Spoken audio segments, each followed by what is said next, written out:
Hey guys, welcome back. Tesla just had a crazy record quarter, beating all estimates. This was Tesla's Q3 numbers: 237 cars produced, 241,000 cars delivered. And then this was their Q4 numbers, released yesterday: 305,000 cars produced and 308,000 cars delivered. Tesla's year-on-year delivery growth for this year is 87.5%. Now, this is insane because everyone severely underestimated Tesla's rate of growth. 308,000 cars per quarter is just based on Fremont and Shanghai.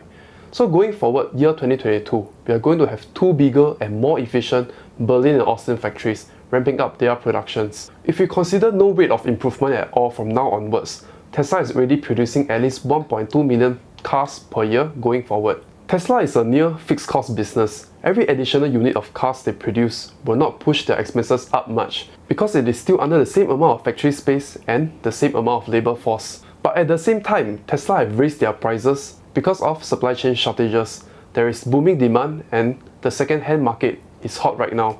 But I think these increased revenue numbers will not show because they have to honor the 6 to 12 months of backlog orders. I think Tesla is sandbagging a lot of things, so full self-driving and 4680 may come earlier than we expect. So without all this, just the car hardware itself, they're already sitting on more than 30% gross profit margin.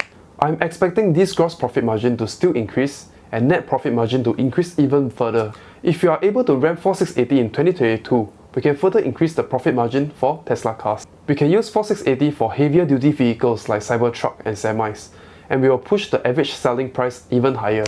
When Tesla is able to reach autonomy, the software revenue itself, more than 50% of it can be profit, especially if more and more people adopt the full self-driving software.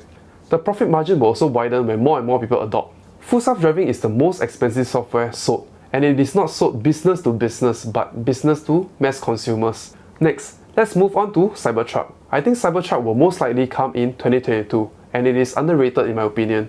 The Cybertruck body is folded from a single flat sheet of steel. There are no curved edges. There is no need for stamp machines. There is no need for a paint shop. Without expensive stamping machines and time-consuming paint shops, we can significantly reduce the cost and the time of producing a Cybertruck. The exoskeleton of Cybertruck is also done in just one process. Paint shop is extremely expensive and takes a lot of time to paint and wait for the paint to dry. And the best part is, Cybertruck does not need them.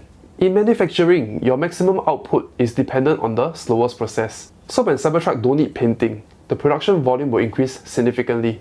Hence, Tesla can enjoy healthy profit margins from Cybertruck by producing in mass quantity but only using very little factory space. Now let's revisit the revenue streams that Tesla is building. The car hardware itself, it is now sitting at 30% gross profit margin. This hardware revenue will still increase through efficiency, economy of scale, and EV credit.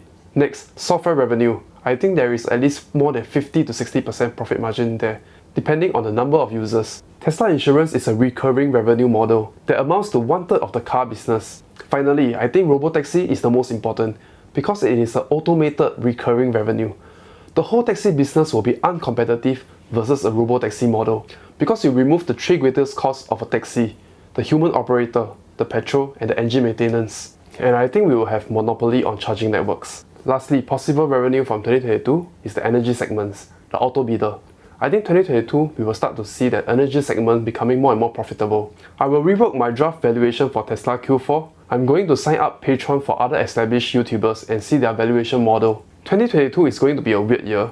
On company's fundamental, 2022 is going to be the best year for Tesla. But on macro level, we are facing money supply shrinking and money will exit the equity market. So I think it's the best time to buy aggressively when there is fear in the market, especially if your investment horizon is long term.